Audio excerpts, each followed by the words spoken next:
So what we have are huge sandstone blocks that have been carved out by the ocean, obviously where it's risen so high that it's severed big upon little here from the cliff face.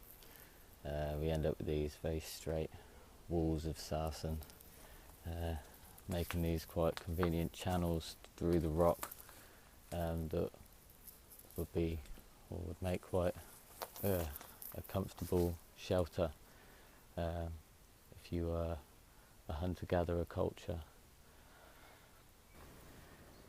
Okay, so we're up on the cliff face. This over here is Big Upon Little. This is the gap where it's been severed. On top of this cliff there's a marking here. It's quite interesting. You have these sort of diamond shapes either side and a cross in the middle. It's midday now and you can see the sun is right overhead. This figure obviously indicating the north-south meridian. We're on the southern face of Big Upon Little and you can see this channel here. It's obviously been carved out from where water has flowed over the top of the rock and down here. Obviously a sheer drop, so downward gradient would create a significant amount of force that would have carved out this channel here.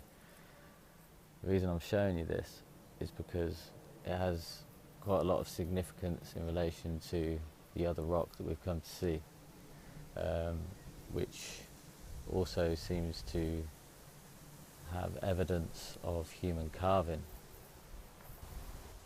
So we have these steps running up the side of this channel.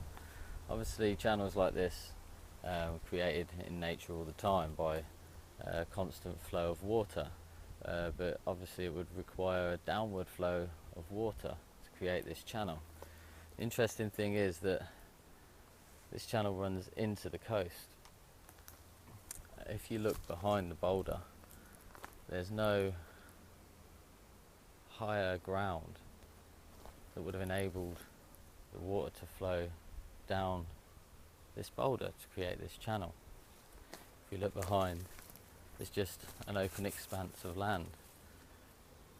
So the question is, how was that channel formed in the boulder? And there's nothing this side that could have allowed the water to flow down it.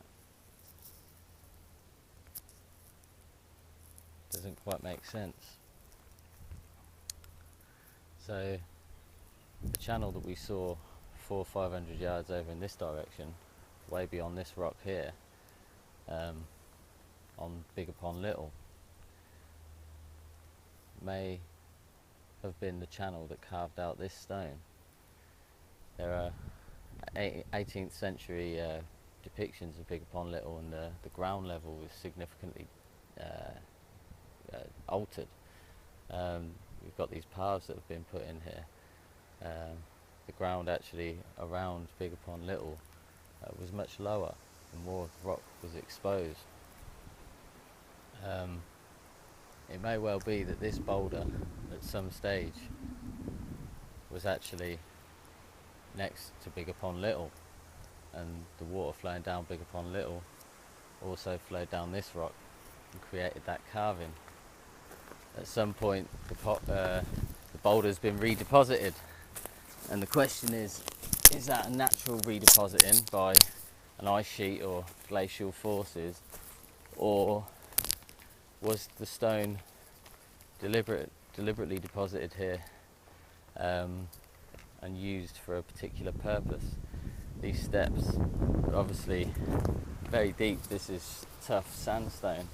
This is weathering that's taken place over many generations. And if we look at the channel, although it's obviously natural, it seems that it might have been a natural formation that was then used and utilised by people obviously walking up these steps to pour some kind of substance down the channel. Obviously the indication from the Victorian era, by calling this the executioner stone, I imagine would be that ritual sacrifices took place here and blood was flowed down here. That may not obviously be the case at all, could just have been people putting water down this channel,